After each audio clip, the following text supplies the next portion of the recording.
Welcome back into the Coach Steve Show, where today we're going to talk about a variation of Y cross from the air raid Y cross. Of course, I got this variation from a very smart college football coach.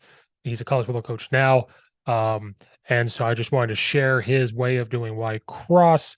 And, it's a mix of, I think it's a little bit of a mix of run and shoot stuff, but here's a variation of how you could do Y cross to put some conflict on the on the safeties and the corners.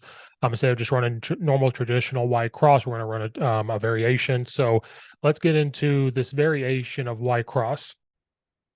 So here's our variation of Y cross. We're going to go into our ace if you're in an air raid term, or we're going to go in if you want to call it spread rights, whatever you want. We have our X to the left, H off the line, Y on the line, Z off the line. You could have your Y off the line too, call this doubles, whatever you want. So for our version, this variation of Y cross, we are going to run smash on the left side. So our smash concept, of course, you've got your hitch, then you've got your corner. Okay, so you're running smash on the left on the backside. Then you got your Y cross. Now remember the Y cross, we're going under the first linebacker, over the second, and you want to aim about 20 to 20 so yards down the field. Okay, and then get towards the sideline, or if there's open grass, if there's somebody sitting there, they are going to turn and they are going to sit. Then on this backside, you have a couple different options. Some people like to run a post dig. If the post is completely wide open, then you have that possibility as well to get this. If, the safety drops back, if you got too high safety here and he drops back, deep, then it becomes a dig where they can sit. I know some people when they run Y cross, they have them run a vertical, and then they can tag these things, saying, okay, we're reading the corner of the safety. Okay, we can run the skinny post or we can run this dig. They could sit right there. I know people that might run a slant, a hitch on the backside just to give a quarterback a different option. For this one, you might want to keep your running back in to block. If you want him to chip and go, he can. If you want him to sit there and block and then run and sit in the middle, you can. You want him to run a swing route, you can. Whatever you want, since it's a kind of a more long developing play, you are looking to maybe have him stay in block and have the 6-man pass protection. Now, the reason why, told to me to run smash on the backside is because when you get into this look, you're probably going to get some type of too high safety look more than a 3. We see a lot of 3 high in our conference, so that's why I had that drawn up. But if you get more of this type of look, they bump the mic out a little bit, safety over the top. The will moves over a little bit, and this jack kind of splits difference. Free safety comes over. They could be in a cover 3, they could be in a man, but you're putting conflict corner safety backside when you're running smash.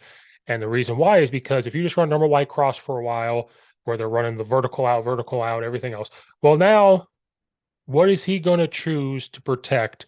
Is he going to jump with this smash concept, or is he going to sit and try to stop this Y cross?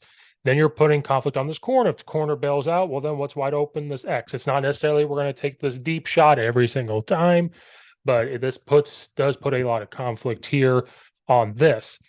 And another conflict it can do, because you're reading this first, he's looking to the smash side first.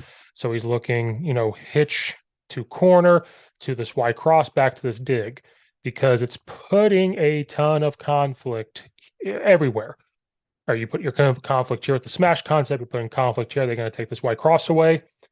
If there's a swing route and this mic has to go out, and this guy's trying to stop the Y cross because they're trying to stop here, is the dig going to be open? So you're putting a ton of people, a ton of defenders that are in conflict. Now, the only way they could, and then if they choose to collide with the Y as he's coming off the line, if they choose to press man on, then that's where a swing route can be open. That's why sometimes chip and swing. Sometimes you automatically send them when you know it's a man defense. Then if it is a man defense and your wide receiver is better, your Z, that skinny post could be open if they got no help. The corner throw can be thrown there. It's a tough throw. And then if it is man, you're teaching your Y to turn and sit. when it is a man. So he's turning and sitting and finding and showing hands. Same thing with the X on the hitch, find out man, and turn and sit. So this is just a different variation of white cross in order to get different guys the ball and put those safeties in huge conflict. And that's our variation of white cross with smash on the backside. Hopefully this helps if you are running a white cross or you just, are looking for a different variation to put into your passing plays. Make sure you hit the like button, subscribe button on the YouTube channel, follow it right on Apple and iTunes. Follow me at Coach_Steve72 on Twitter. Check out all the other videos. Check out all the the affiliates in the description below. Leave a comment in the comment section down below as well. So thank you guys again for watching and or listening. This is Coach Steve, and we will see you guys next time.